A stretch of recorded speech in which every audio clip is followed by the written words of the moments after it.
Saudi अरब के map को zoom किया जाए तो यहाँ रेगिस्तान के बीचों बीच बहुत बड़े एरिया पर ये ग्रीन सर्कल्स देखने को मिलते हैं। ऐसा मालूम होता है कि इस वीरान और बंजर रेगिस्तान में कुछ इंटरेस्टिंग होने वाला है। ज़ेम टीवी की वीडियोस में एक बार फिर से खुशामदीद। नाजरीन, गोबी डेजर्ट दुनिया का सबसे तेजी से बढ़ने वाला रेगिस्तान है। चाइना से लेकर मंगोलिया तक फैला हुआ ये रेगिस्तान हर साल 6000 स्क्वायर किलोमीटर हरी भरी जमीन निकलकर पीछे बंजर जमीन छोड़ रहा है। यही वजह है कि इतने बड़े लैंड एरिया में अब सिर्फ चंद हजार लोग ही रहते हैं। सिर्फ गोबी डेजर्ट ही नहीं है जो तेजी से फैल रहा हो, दुनिया में मौजूद तमाम रेगिस्तान ही आहिस्ता आहिस्ता फैल रहे हैं। और ऐसा होने की सबसे बड़ी वजह क्लाइमेट चेंज और ग्लोबल वार्मिंग है, जिसके किसी हद तक जिम्मेदार हम इंसान खुद हैं। दरख्तों को अपने मकसद के लिए काटना और धड़ाधड़ इंडस्ट्रीज लगाकर माहौल को खराब करना, ये इंसान की बनाई हुई ऐसी तबाही है जिसको डेजर्टिफिकेशन कहा जाता है। एक्सपर्ट्स का मानना है कि डेजर्टिफिकेशन इतनी तेजी से फैल रही है कि 2050 तक अर्थ का 25% लैंड बंजर और नाकारा जमीन में कन्वर्ट हो जाएगा और ईयर 2100 तक हैरत अंगेज तौर पे 50%।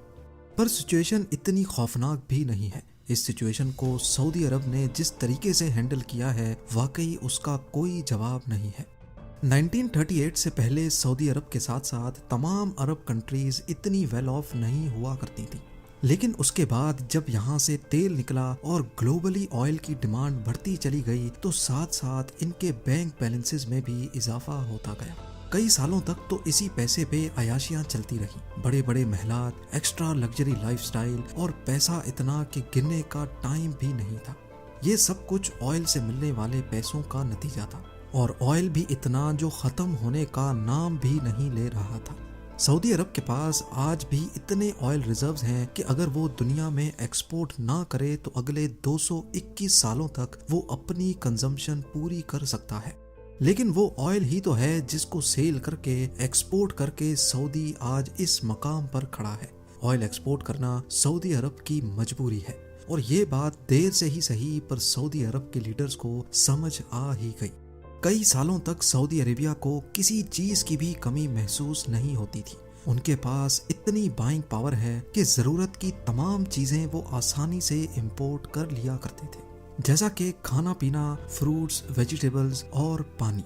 जी हाँ, सऊदी अरब के पास तेल तो बहुत है लेकिन पीने का पानी नहीं है। पिछले कई सालों से और आज तक यहाँ पीने का पानी फ्रांस, इटली, कुवैत और यूनाइटेड किंगडम से इंपोर्ट किया जाता है। इसकी सबसे बड़ी वजह और कुछ नहीं बल्कि डेजर्टिफिकेशन ही है। और तो और ये दुनिया के उन ममालिक में शुमार होता है जहाँ सबसे कम बारिश पड़ती है। सऊदी अरब में सालाना सिर्फ और सिर्फ 4 इंच बारिश पड़ती है, और वो भी यहाँ के वेस्टर्न माउंटेन्स पे, जहाँ से पानी बहता हुआ सीधा रेड सी में जाकर जाया हो जाता है। अपने आप को ऑयल और इम्पोर्टेड खानों की डिपेंडेंसी से निकालने के लिए 1970s में सऊदी अरब ने फैसला किया कि वो कुछ भी करके अपने एग्रीकल्चर सेक्टर को इम्प्रूव करेंगे, ताकि कंट्री के पास कम से कम इतने रिसोर्सेज हों कि वो अपनी खुद की रिक्वायरमेंट पूरी कर सके। आज अगर सैटेलाइट मैप पे देखा जाए तो सऊदी अरब में लाखों एकड़ बंजर रेगिस्तान को आहिस्ता आहिस्ता ग्रीन सर्कल्स में कन्वर्ट किया जा रहा है। ये सर्कल्स कुछ और नहीं बल्कि एग्रीकल्चर लैंड है जिसको सेंटर पिवट इरिगेशन के जरिए पानी दिया जाता है। इसमें स्पेशली डिजाइन्ड स्प्रिंकलर्स के जरिए फार्म्स को सिर्फ इतना पानी दिया जाता है जितनी रिक्वायरमेंट होती है। बीच में लगा बहुत बड़ा पाइप व्हील्स की मदद से अपने फिक्स्ड पाथ पे चलता जाता है, जिसकी वजह से इन फार्म्स की शेप सर्कुलर होती है। वादी अल दवासर में बना ये farm land total 5000 square kilometre के एरिया पर फैला हुआ है, जो हर गुजरते साल बढ़ता ही जा रहा है। इसमें छोटे छोटे हजारों ग्रीन डॉट्स जो हमें दिख रहे हैं, ये 1 किलोमीटर डायामीटर जितने बड़े फार्म्स हैं, यानी करीब एक सर्कल 100 एकड़ जितना बड़ा है। नॉर्मल इरिगेशन सिस्टम, जिसको फ्लड इरिगेशन भी कहा जाता है, उसमें ज्यादातर पानी जमीन एब्जॉर्ब कर लेती है और काफी एवापोरेट भी हो जाता है। लेकिन क्योंकि सेंटर पिवट इरिगेशन में सिर्फ उतना ही पानी दिया जाता है जितनी फसल को जरूरत होती है, यही वजह है कि इसमें 90% पानी की बचत की जाती है। صرف یہی ایک جگہ نہیں ہے جہاں سعودی ایسے فارم لینڈز بنا رہا ہے، پورے سعودی میں درجنوں ایسے ایریاز ہیں جہاں ہزاروں اسکوائر کلومیٹر کے فارمز دیکھے جا سکتے ہیں، جس میں تبوک پروونس بھی شامل ہے جہاں لائن سٹی بنائی جا رہی ہے۔ پر سوال یہ ہے کہ ان فارمز کو بنانے کے لیے سعودی کے پاس اتنا پانی آتا کہاں سے ہے، جبکہ یہاں نہ تو کوئی پرماننٹ ریورز ہیں اور نہ ہی یہاں اتنی بارشیں پڑتی ہیں۔ 1970s میں لیبیا کے بعد سعودی نے بھی ڈیزرٹ کے نیچے پانی ڈھونڈنا شروع کیا تھا۔ ان کو اتنا زیادہ تو نہیں، لیکن 480 کیوبک کلومیٹر پانی ملا تھا۔ 1970 سے لے کر آج تک سعودی میں جتنی بھی فارمنگ ہوئی ہے اس کے لیے ان انڈر گراؤنڈ ویل سے 21 کیوبک کلومیٹر پانی نکالا جا چکا ہے۔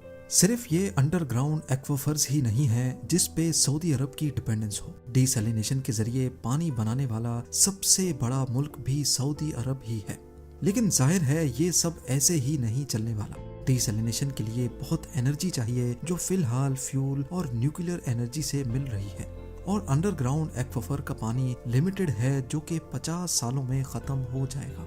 اسی مسئلے کے سولوشن کے لیے سعودی عرب کے ویسٹ کوسٹ پہ ایک نیا ایکسپیریمنٹ چل رہا ہے۔ ان پہاڑوں میں سالانہ بارش تو پڑتی ہے لیکن یہ پانی بہہ کر ریڈ سی میں چلا جاتا ہے۔ یہاں پر البیدہ پروجیکٹ کے نام سے ایک نیا ایکسپیریمنٹ کیا جا رہا ہے۔ ایک ایسا سسٹم بنایا گیا ہے جو پہاڑوں کو براؤن سے گرین میں بدل رہا ہے، اور وہ بھی فلیش فلڈز کے ذریعے۔ جی ہاں، ریسنٹلی سوشل میڈیا پر وائرل کلپ میں دیکھا گیا کہ بارش کا پانی دریا بن کر ریگستان سے گزر رہا ہے۔ یہ فلیش فلڈز سعودی کے ویسٹ میں 2-3 سالوں میں ایک مرتبہ آتے ہیں۔ البیدہ پروجیکٹ کی ٹیم نے چند ایکسپرٹس کے ساتھ مل کر اس پانی کو پہاڑوں میں ہی ٹریپ کرنے کا آئیڈیا پروپوز کیا تھا۔ پہاڑوں کے پانی کو ٹیریسز اور ڈیمز بنا کر روکا گیا اور ان پہاڑوں پر ہی ویجیٹیشن اسٹارٹ کی گئی۔ پانی جو پہلے اسپیڈ سے پہاڑوں سے گر کر سمندر میں چلا جاتا تھا، ٹیریسز بنانے کی وجہ سے اس کی اسپیڈ اب سلو ہو جاتی ہے اور ٹیریسز میں لگی ویجیٹیشن اس کو ایبزارب کر لیتی ہے۔ اس سے ہزاروں کیوبک میٹر پانی ضائع ہونے کے بجائے پہاڑوں کو گرین کر رہا ہے، جیسا کہ یہاں آپ دیکھ سکتے ہیں۔ اس کے ساتھ ساتھ ریگستان کو ہرا بھرا بنانے کے لیے اور زیادہ بارش برسانے کے لیے سعودی عرب ماس لیول پہ سولر اور ونڈ فارمز بھی لگا رہا ہے۔ لیکن سولر فارمز تو سورج کے ذریعے الیکٹریسٹی بناتے ہیں، ان کا بارش کے ساتھ کیا لینا دینا ہے؟ ایکسپرٹس کا ماننا ہے کہ ڈیزرٹ میں سولر فارمز لگانے سے الیکٹریسٹی تو بنتی ہی ہے، پر سورج کی شعاعیں سولر پینل سے ریفلیکٹ ہو کر ایٹماسفیئر کو گرم کرتی ہیں۔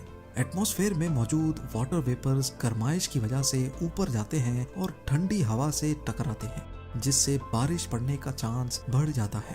اسی طریقے سے ونڈ ٹربائنز بھی ہوا کو اوپر کی طرف پھینکتی ہیں۔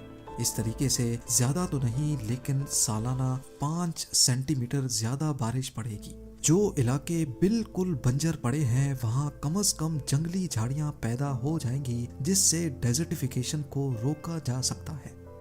اس بات میں تو کوئی شک نہیں کہ سعودی مشکل حالات سے لڑ کر ہزاروں نہیں لاکھوں گرین فارمز بنانے میں کامیاب ہو چکا ہے، اور یہ نمبرز ہر سال بڑھتے ہی جا رہے ہیں۔